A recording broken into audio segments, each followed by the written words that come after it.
मध्य प्रदेश के सिंगरौली जिले में जिला मुख्यालय में संचालित Mishra nursing home and polyclinic. चलिए आज हम आपको दिखाते हैं। एफबी पर डॉक्टर दिनेश कुमार मिश्रा ने एक पोस्ट किया है, उसमें उन्होंने अपना दर्द बयां किया है।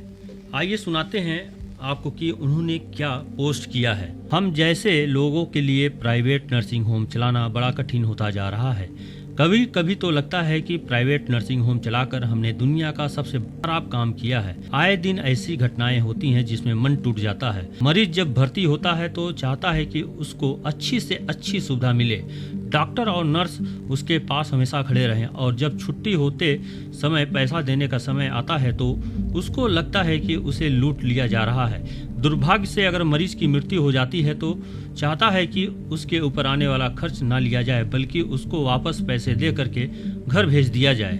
2 दिन पहले की बात है, एक चौरसिया जी 5 दिन तक यहाँ भर्ती रहे, जिनको लगातार ऑक्सीजन चढ़ता रहा, दवाइयाँ चलती रहीं, बाईपैप मशीन भी लगाई गई थी, लेकिन छुट्टी के वक्त उनके पास पैसों की कमी थी। मैंने उनके बच्चे से बोला कि बेटा परेशान मत होना, पैसे के अभाव में तुम्हारा काम नहीं रुकेगा। उनका बेटा मात्र 25,000 जमा करके अपने पिताजी को घर ले गया। उसके बाद कलेक्टर महोदय के पास शिकायत की गई, हमसे 2 लाख लिया गया।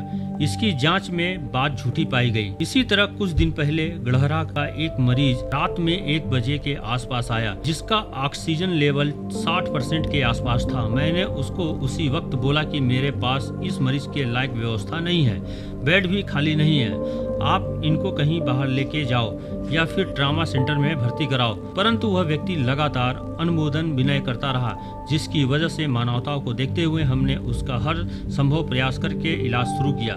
किसी तरह से 48 घंटे तक अपने पास रखा, परंतु उसकी स्थिति में वांछित सुधार नहीं हुआ। फिर मैंने उसको किसी बड़े सेंटर पर ले जाने की सलाह दी। उसने छुट्टी करवा लिया। जिस वक्त हमारे यहाँ से उस मरीज की छुट्टी हुई थी, उसके पास पैसे नहीं थे।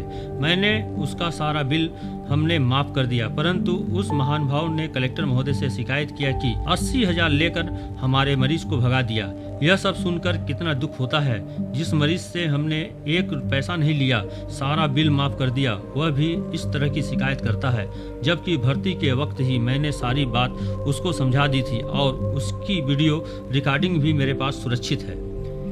ऐसी बहुत सी घटनाएं आए दिन होती हैं, जिसकी वजह से मन दुखी हो जाता है। जब से इस वर्ष का कोरोना काल शुरू हुआ है, हम सब पूरे स्टाफ के साथ जान की बाजी लगाकर मरीजों को बचाने के लिए हर संभव प्रयास कर रहे हैं। अभी तक लगभग 250 से ऊपर मरीज भर्ती होकर ठीक हो गए हैं, परंतु कुछ लोगों के द्वारा आधारहीन आरोप के कारण मन बहुत दुखी होता है।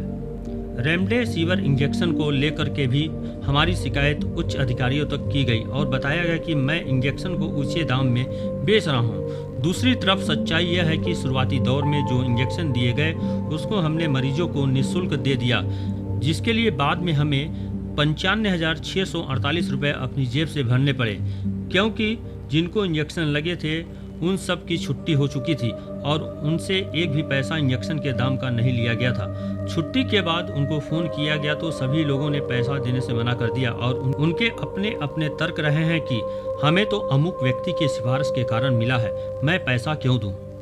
हमारे भारतीय समाज में अभी भी हमने अपनी मानसिकता का परिवर्तन नहीं किया है।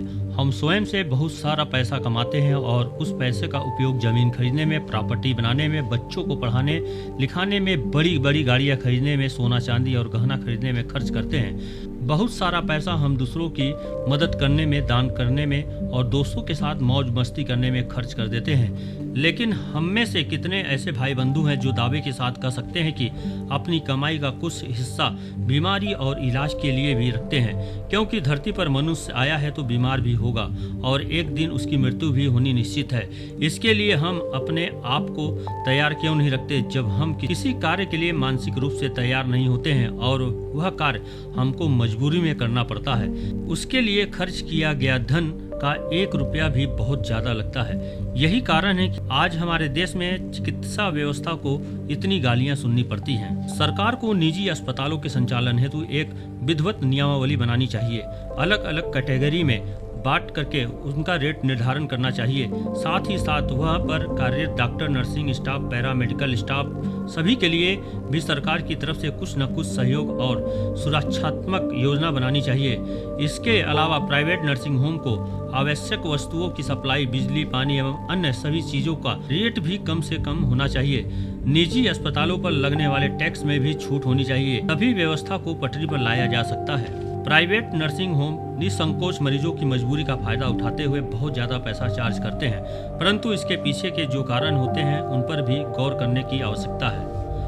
नर्सिंग होम संचालक अपने यहाँ कार्यरत चिकित्सकों को ज्यादा से ज्यादा सैलरी दे सके, नर्सिंग स्टाफ, पैरामेडिकल स्टाफ, अन्य सभी कर्मियों को और सभी सुविधाएं दे सके जो सरकारें अपने कर्मचारियों को देती हैं, और नर्सिंग होम संचालक व्यवस्थाओं को अच्छे से अच्छा बनाए, नई मशीनें लाएं, साफ सफाई अच्छी रखें, अपने नर्सिंग होम का विस्तार कर सके। इसके लिए और संसाधन कहां से लाएं, इसके लिए भी विचार होना चाहिए और सरकार को यह स्पष्ट दिशा निर्देश देना चाहिए।